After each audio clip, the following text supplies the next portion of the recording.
Hello friends, देखो सबसे पहले हमारा होता है वहाँ एंटर। जैसे ही अपन वहाँ एंटर करते हैं, वहाँ अपने पास दो, एक तो होना चाहिए फेज 1 का एडमिट कार्ड, फेज 2 का एडमिट कार्ड और रजिस्ट्रेशन फॉर्म और आधार कार्ड। फिर उसके बाद हमारा बायोमेट्रिक होता है।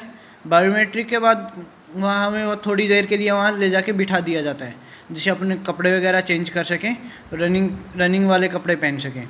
उसके रनिंग वाले कपड़े पहनने के बाद एक ग्रुप बनाया जाता है, 125 का ग्रुप बनाया जाता है, जिन्हें थोड़ी देर बाहर ले जाया जाता है और लाइन वगैरह में खड़ा करके फिर उसे थोड़ी ही दूर पे अप्रोक्स 10-20 मीटर है वो, उस पर ट्रैक है, उस पर ले जाया जाता है। ट्रैक डामर का है उस वहाँ, और वहाँ लाइन में खड़ा कर दिया जाता है। फिर रेस स्टार्ट होती है और रेस में टाइमिंग तभी स्टार्ट होता है जब लास्ट वाला बंदा लाइन क्रॉस कर लेता है। फिर वो 1600 मीटर का ग्राउंड है, ये 1600 मीटर का ट्रैक है। 1600 मीटर कंप्लीट होने के बाद एक 7 मिनट पूरा टाइम दिया जाता है। 7 मिनट कंप्लीट होते ही वो राशि खींच दी जाती है, जो बाहर है उसको बाहर कर दिया जाता है, और जो 7 मिनट के अंदर पहुंच गया उसे अंदर ले लिया जाता है, थोड़ी रिलैक्स करवाई जाती है। फिर साइड में ही दूसरा एक ग्राउंड है, उसमें ले जाया जाता है। उसमें पुशअप्स के लिए पहले पुशअप्स का पोस्चर बताते हैं। पोस्चर बताने के बाद हम खुद को करना होता है। एक बारी जैसे फर्स्ट या सेकंड में कोई गलत कर रहा है तो उसको इंस्ट्रक्टर बता देते हैं कि सही करो, बट अगर उसके बाद गलत करता है तो उसको बाहर ही कर देते हैं डायरेक्ट। और फिर जैसे ही उसके बाद पोस्ट वो हो जाता है, पुशअप्स हो जाते हैं। पुशअप्स में ज़्यादा देर तक होल्ड नहीं करवाते, बस 4 सेकंड और 1 मिनट के अंदर पुशअप्स हो जाती है कंप्लीट, यानी ज़्यादा हार्ड नहीं है, नॉर्मली है। उसके बाद करवाते हैं सिटअप्स।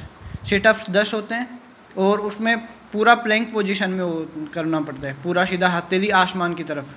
और फिर उसके बाद स्क्वाट्स करवाते हैं, उसमें हाफ बैठना होता है और हाफ से नीचे बिल्कुल भी नहीं बैठना होता और हाफ तक ऐसे बैठना होता है। फिर वहाँ से वापस ले आते हैं, फिर वहाँ बिठा देते हैं चेस्ट नंबर से।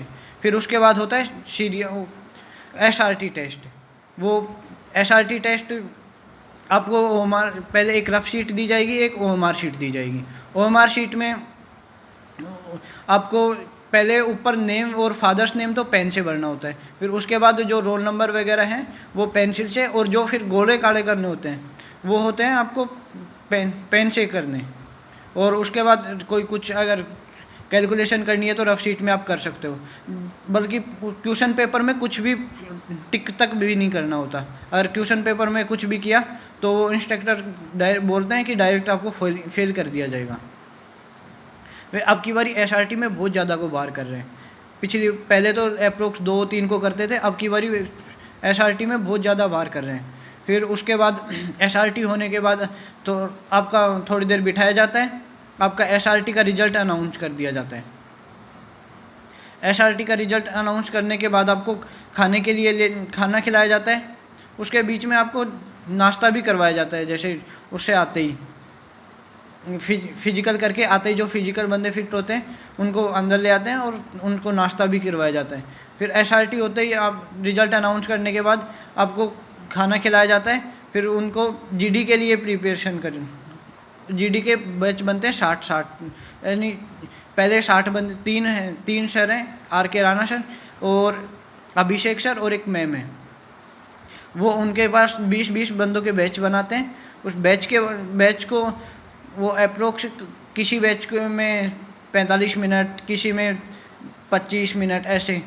तो हमारे वाले बैच में हमें अप्रोक्स आधा घंटा इतना ही लगा था।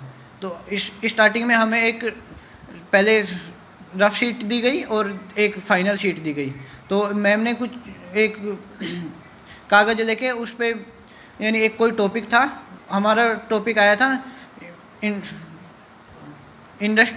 Film industry future. तो उस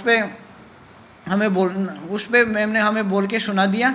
जब वो मैम बोल रही होती है तो हमें रफ शीट पे अपने कोड वर्ड के टाइप में एक कुछ पॉइंट्स लिख लेने होते हैं, जो हमें बाद में हेल्प कर सके फाइनल शीट में।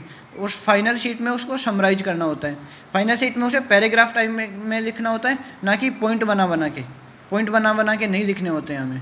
फिर उसके बाद उनको तो रखवा दिया जाता है। फिर एक एक का इंट्रोडक्शन शुरू होता है। इंट्रोडक्शन में सिर्फ नाम बोलना पड़ता है। और लड़के कह रहे थे कि किसी को 15 सेकंड दिए थे इंट्रोडक्शन बोलने के लिए, सिर्फ कि 15 सेकंड में अपना इंट्रोडक्शन दो और बाकी के बचे 45 सेकंड में टॉपिक पे बोलो। हमें सिर्फ नाम बोलना होता था और फिर उसके बाद डायरेक्ट टॉपिक पे आना होता था। 1 मिनट का टाइम दिया जाता है, 1 मिनट तक टाइम टॉपिक पे बोलो फिर बैठ जाओ। फिर ऐसे करके फिर उसके बाद होता है हमारा डिस्कशन स्टार्ट। डिस्कशन में सभी को पार्टिसिपेट करना होता है। जो ज़्यादा बारी करता है उसे रुकवा देते हैं। और हमारे क्या था, स्टार्टिंग में बहुत ज़्यादा एक साथ 2-2 3-3 बंदे बोल रहे थे, तो मैम ने अलग अलग 3 बैच बनवा दिए। 3 बैच, फिर पहले एक बैच से लड़के बोलते, फिर दूसरे बैच से, फिर तीसरे बैच से एक एक लड़का बोलता। फिर ऐसे थोड़ी देर डिस्कशन चला। उसके बाद मैम ने सभी को बोल दिया कि ठीक है, अब आप कंक्लूजन देना स्टार्ट कर दो। फिर सभी ने एक एक करके कंक्लूजन दिया।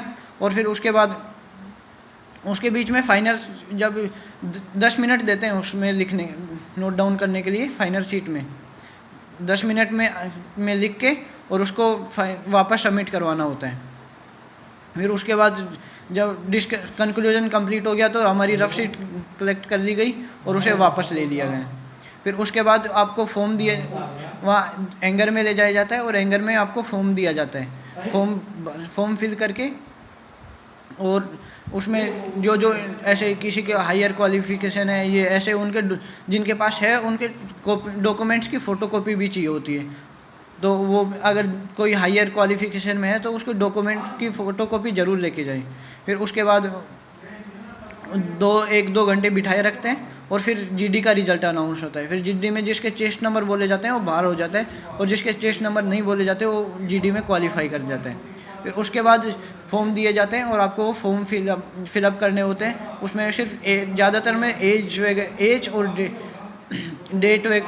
डेट और पैलेस, ये 3 ही चीज़ ज़्यादा फिल करनी होती हैं। एक में नेम वगैरह वो भी फिल करने होते हैं। जय हिंद दोस्तों।